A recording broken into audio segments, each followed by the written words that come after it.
Hi welcome to the review with महावश। आज जिस ड्रामे का हम रिव्यू और रिकैप करने जा रहे हैं उसका नाम है संगे मरमर, और आज हम संगे मरमर की 18th एपिसोड का रिव्यू और रिकैप करेंगे। संगे मरमर का दिल, संगे मरमर का दिल। संगे मरमर की इस एपिसोड में दारजी तोरा खान को बुलाते हैं और वो कहते हैं कि तुम किसी मज़ार पे जाके मन्नत वगैरह मानो, कोई नब्ज़ वब्ज़ चेक कराओ अपने हकीम साहब से किसी से, क्योंकि तुम्हारे बच्चे नहीं हो रहे हैं। And interesting to see that he gives this advice to his son in law, यानी वो अपने दामाद को ये एडवाइस देते हैं, लेकिन एट द सेम टाइम वो अपने बेटे की बीवी को ट्रीटमेंट नहीं करवाने भेजते कहीं भी। यानी वो कहती है, वो मिन्नत करती रहती है कि मुझे शहर जाना है और मुझे अपना इलाज करवाना है, लेकिन वो उसको नहीं जाने देते।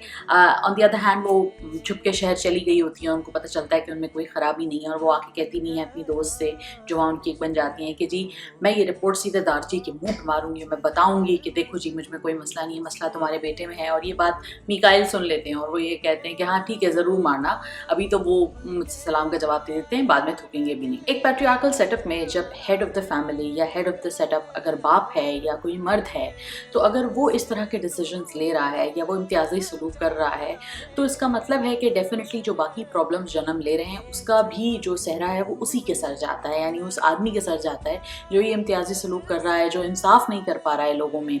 और अगर आप बेटी और बहू और दामाद और बेटे में इस तरह फ़र्क करेंगे तो ऑब्वियसली आगे से रिजेंटमेंट आएगी। साथ ही साथ हम ये भी देखते हैं कि तोरा खान ने एक रिवेंज जो अपना प्लॉट किया हुआ है वो उसको सफ़ीउल्लाह से वो कैसे लेता है, और क्योंकि इसी वजह से, क्योंकि तारजी ने उनकी माँ के साथ क्या किया था।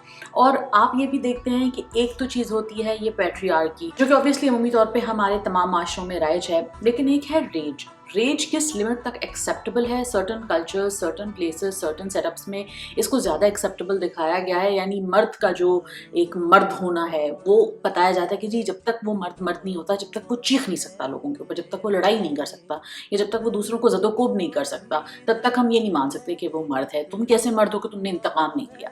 ये बात तोरा खान सफ़ीउल्लाह को कहता है, और सफ़ीउल्लाह से मैनिपुलेट हो भी जाता है। बेसिकली तोरा खान ने इस बात को बड़ा सेंसिटिवली ले लिया होता है जो दारजी ने उसको ये बात कही होती है, and that is why he sort of manipulates Safiullah into killing Saifur Rahman, which we're gonna see in the अगली जो हमारी एपिसोड आएगी उसके अंदर हम देखेंगे कि वो ये कर देगा, वो कर गुजर जाएगा, वो सैफुर रहमान का कत्ल कर देगा। एंड अगेन यू सी इसका भी एक अजीब व गरीब किस्म का पहलू ये है कि कैसे रेज जो है, यानी एक तूफ़ानी किस्म का तैश और गुस्सा, उसमें जब इंसान आता है तो फिर वो क्या क्या कर जाता है। एक और बहुत क्यूट सा सीन शीरीन और पलवशा के बीच में आता है, जिसमें पलवशा जो है वो सॉर्ट ऑफ एक अनस्पोकन तरीके से शीरीन को बताती है कि वो जानती है कि उसके साथ क्या हुआ है, और उसको गले लगाती है।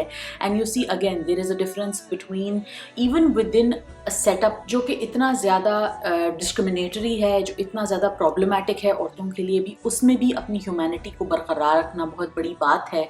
उसमें भी अपने अंदर इंसान के लिए दर्द रखना, दूसरे इंसान के लिए दर्द रखना, और सबसे बढ़कर ये दूसरी औरत के लिए दर्द रखना बहुत इंपॉर्टेंट है। हमने पलवशा और शीरीन के बीच में एक हग विटनेस किया विच सेज सो मच। वो उस छोटा सा वो जो एक पीरियड था जिसमें उन दोनों ने एक दूसरे को गले लगाया और समझा, and they both started sort of crying, तो वो भी एक बहुत खूबसूरत सीन था। And I really love the writing again with this point of view के उसमें भी उन्होंने दिखाया है कि ऐसा नहीं है कि अगर इस तरह का पैट्रियार्कल सेटअप है तो सारी औरतें पागल हो गई हैं और एक दूसरे को काट खाने को दौड़ रही हैं। नहीं, उस सेटअप में भी ह्यूमैनिटी मौजूद है और औरतों के अंदर कंपैशन मौजूद है, और औरतें इस डायनामिक को चेंज कर रही हैं। यानी एक माँ जब अपने बेटे को तरबियत देती है तो उस तरह डायनामिक चेंज करती है, या एक बेटा जो है वो जब प्रॉमिस करता है अपने आप को कि he is gonna treat his wife better than his father treated his wife, तो इस तरह डायनामिक चेंज होता है। तो ये था हमारा आज का एपिसोड का छोटा सा रिव्यू, छोटी सी बातें जो हमने इस एपिसोड के बारे में करनी थी। आपको ये एपिसोड कैसी लगी? आप मेरे बाकी रिव्यूज़ भी, डिटेल रिव्यूज़ मजीद कैच कर सकते हैं patari.pk पे। ये एक प्लेटफॉर्म है जहाँ पे सारे पाकिस्तानी कंटेंट मौजूद है, पॉडकास्ट मौजूद हैं, रिव्यूज़ मौजूद हैं, यहाँ पे गाने बहुत सारे मौजूद है। बेसिकली ये गानों का प्लेटफॉर्म है, तो आप इसको डाउनलोड कर सकते हैं अपने फ़ोन्स के ऊपर, अपने ऐप स्टोर या गूगल प्ले स्टोर पर जाके आप पटारी सर्च कीजिए, उसको डाउनलोड कीजिए और अपने फ़ोन्स में डालिए।